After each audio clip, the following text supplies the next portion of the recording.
Hi, I'm Becky Diamond, founder, executive director of Lighthouse Palm Beach County, and I thought I would tell you a story. I'm going to use the term Sally for this girl. She was one of the first women that I worked with in our Safe House program. Um, and she was raised in Arkansas. How cool is that? I was too.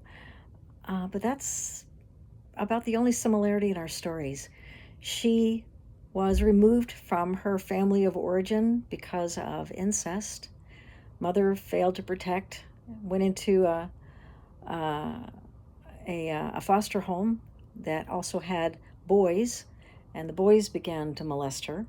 Obviously, ran away from that, got involved with the law, ended up in juvenile detention. She ended up staying 18 months when her sentence was only 12 months because no one in her family would come and get her.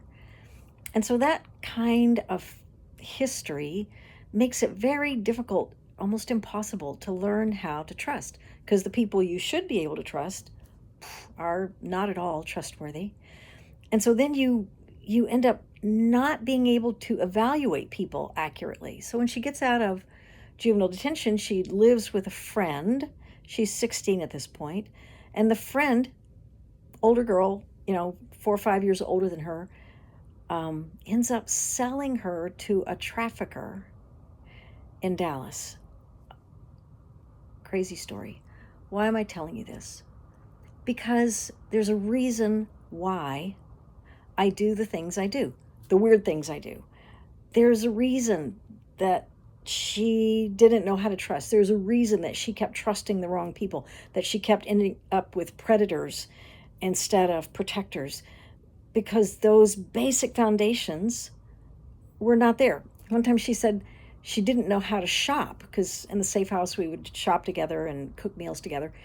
And she said, yeah, I go to the store and I'm overwhelmed by the number of decisions to make, and I end up with a soda and a bag of chips and I walk out because I'm just terrified.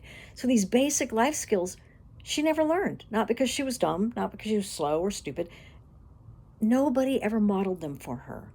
And so that's our heart at Lighthouse, is to go back, essentially reparent, essentially rebuild the life skills that should have been learned as a child.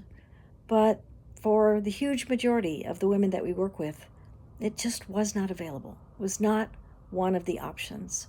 And so I thank you for taking the time to listen to the story, and no doubt I'll be back with more stories. But that's what we do at Lighthouse, help people rebuild their lives, often from the ground up. Thanks. Bye.